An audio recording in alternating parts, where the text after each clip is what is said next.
তৃণমূল আশ্রিত ডন শামীম আহমেদ ভোট পরবর্তী হিংসার ঘটনায় অন্যতম অভিযুক্ত সে। এবার তাকে খুঁজতে গিয়ে হাওড়ার শিবপুরের চওড়াবস্তি এলাকায় বেসমেন্ট তৈরির বিলাসবহুল গোপন ডেরায় হদিশ পায় হাওড়া সিটি পুলিশ। সেই অভিযানের ভিডিও ইতিমধ্যেই ভাইরাল হয়েছে সোশ্যাল মিডিয়ায়। হাওড়ার শিবপুর থানার অন্তর্গত ৩৬ নম্বর ওয়ার্ডের পরিচিত মুখ বেতাজ বাদশাহ শামীম আহমেদ ওরফে বরে।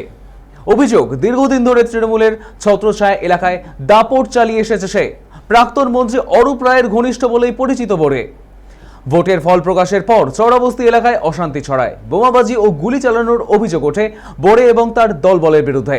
বিজেপির অভিযোগ, বরের মদতেই তৃণমূল আশ্রিত দুষ্কৃতীরা বিজেপি কর্মী সমর্থকদের উপর হামলা চালায়। ঘটনার পর থেকেই পলাতক মূল অভিযুক্ত বরে।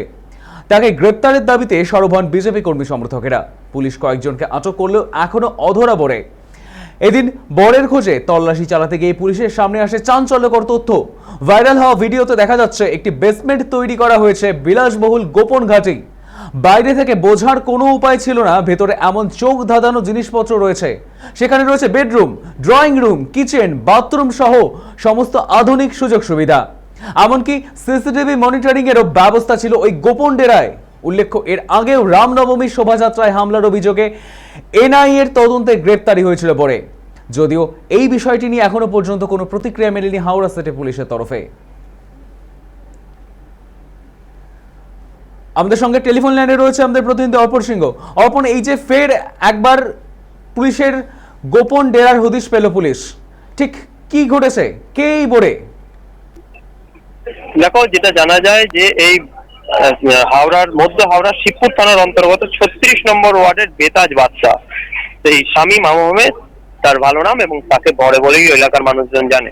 এবং যে বিষয়টি উঠে আসছে যে তুমি জানো যে কয়েকদিন আগে ভোট পরবর্তী হিংসার যে রাজনীতি যে সমস্ত জিনিস নিয়ে উত্তাল হয়ে উঠেছিল, যে সেই বোমাগুলির আওয়াজ যে একেবারেই তার বাড়ির কাছ থেকে যে ঘটনাটি ঘটেছিল, এবং সেই ঘটনার জেরে ইতিমধ্যে হাওড়া সিটি পুলিশ তাকে কিন্তু খোঁজার চেষ্টা চালিয়েছে। এবং ঠিক খোঁজার পরেই তার বাড়িতে যখন পুলিশ আধিকারিকরা যান, তার সেই ঘর দেখে তারা কিন্তু তাজ্জব হয়ে যান। তার কারণ তার ঘরের নিচের দিকে একেবারে ঘর খুলে যখন ভেতরে প্রবেশ করে হাওড়া সিটি পুলিশের উচ্চপদস্থ আধিকারিকরা এবং তার দলবল পুলিশের, ঠিক সেই সময় সেই হাওড়া সিটি পুলিশের আধিকারিকরা দেখেন যে তার ঘরের ভেতরের একেবারেই বলা যেতে পারে তার বেসমেন্ট, সেই বেসমেন্টে কিন্তু সুড়ঙ্গ রয়েছে। এবং সেই সুড়ঙ্গ থেকে যখন পুলিশ আধিকারিকরা প্রবেশ করেন এবং সেখানে দেখা যায় মানে বিলাসবহুল একেবারে জিনিসপত্র অর্থাৎ আসবাবপত্র রয়েছে।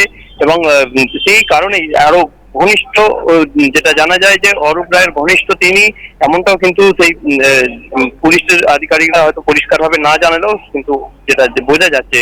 এবং এছাড়াও এই যে দেখা যায় যে রামনবমীর শোভাযাত্রা যেই সময় চলেছিল গত বছর, তার আগের বছরে, এবং সেই সময়তেও কিন্তু তাকে এনআইএ এর তরফ থেকে তাকে কিন্তু গ্রেফতার করা হয়েছিল, কারণ সেই ঘটনার সঙ্গেও তিনি কিন্তু জড়িত ছিলেন। অর্থাৎ এখন এই ঘটনার সঙ্গে তিনি জড়িত আছেন এবং সে এই মুহূর্তে কিন্তু হাওড়ায় নেই, এমনটাই কিন্তু পুলিশ সূত্রের খবর।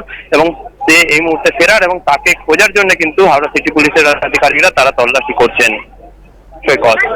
ধন্যবাদ অর্পণ। তৃণমূল আশ্রিত ডন শামীম আহমেদ ভোট পরবর্তী হিংসায় অন্যতম অভিযুক্ত। এবার তাকে খুঁজতে গিয়ে হাওড়ার শিবপুরের চওড়াবস্তি এলাকায় বেসমেন্ট তৈরি বিলাসবহুল গোপন ডেরায় হদিশ পায় হাওড়া সিটি পুলিশ। সেই অভিযানের ভিডিও ইতিমধ্যেই ভাইরাল সোশ্যাল মিডিয়ায়। শিবপুর থানার অন্তর্গত ৩৬ নম্বর ওয়ার্ডের পরিচিত মুখ বেতাজ বাদশাহ শামীম আহমেদ ওরফে বরে দীর্ঘদিন ধরে তৃণমূলের ছত্রছায়া এলাকায় দাপট চালিয়ে এসেছে। এমনকি প্রাক্তন মন্ত্রী অরূপ রায়ের ঘনিষ্ঠ বলেও সূত্রের খবর।